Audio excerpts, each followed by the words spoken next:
Welcome into the KNR Sports Talk. My name's Creighton Johnson. What a night it was in high school, Missouri high school football.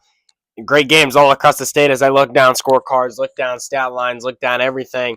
This is class 1 and 2. I'm going to make this short. I'm trying to go fast through this. So that way you guys can get it in quick before you guys can get some rest, have a good weekend, and head into next week. Next week will be week 7. What a week of week 6 it was. I'll go through class 1 and 2. 3 and 4 will be out later. 5 and 6 will also be out later tonight. This is all the games I went through with Rafe Smith yesterday that got posted this morning. In Class 1, we'll start there. Gallatin with Tri-County falls to Class 2 Brookfield 20-15. What a game that was. Class 2 Brookfield moves to 5-1. Tri-County moves to 4-2. West Platte was in a complete great game for them in the first half. Couldn't keep up with Lawson in the second half. Grayson Smith got going.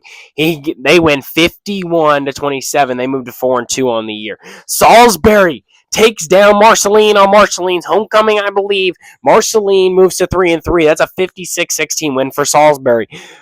For Plattsburgh, they still have not won a game this year. They find themselves 0-6. They lose 70-14 against North Platte behind Logan Manville and Dylan Armstrong having great games, along with Grady getting his first touchdown of the season for North Platte. For East Buck, they shock Penny.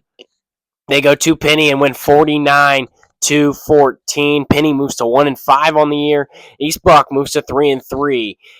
That was behind Landon Smith. Great game. Clark Scott, great game. Reese, Finley, Cohen Brown, and Bodie all had great games for East Buck. It was a complete game for the Bulldogs out there at Hamilton tonight. Putnam County takes down Polo, and what I thought was going to be a better game, Putnam County is still perfect on there. They win 41-14. Polo moves to 3-3. Fayette takes a 79-8 loss to 5-1 Tipton tonight. That was a 79-8 game. Thayer wins against Cabal. That is a 78-0 win. Thayer stays perfect and probably will remain my number 1 team in Class 1. Marionville takes down Pierce City. Pierce City moves to 3-3 on the year. Marionville moves to 5-1. It's a 50-13 win.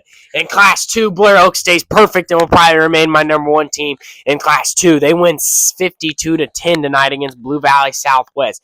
Richmond takes down Carrollton. They get a shutout tonight. They win 5-1. That game was at Carrollton. Carrollton moves to 4-2. Scott County with Chaffee. They fall to Carutheville tonight, 21-10. Carutheville moves to 5-1.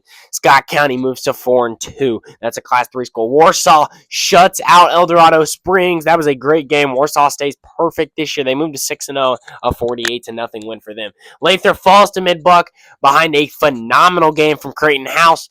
That was a big hitting game. I tell you what, I was there. They were hitting each other from all over the place. Buchanan wins 41-7 in that game. Mountain Grove, a Class 3 school, takes down Liberty Mountain View. Liberty Mountain View moves to 4-2. Mountain Grove moves to 5-1. That's a 35-6 win for Mountain Grove.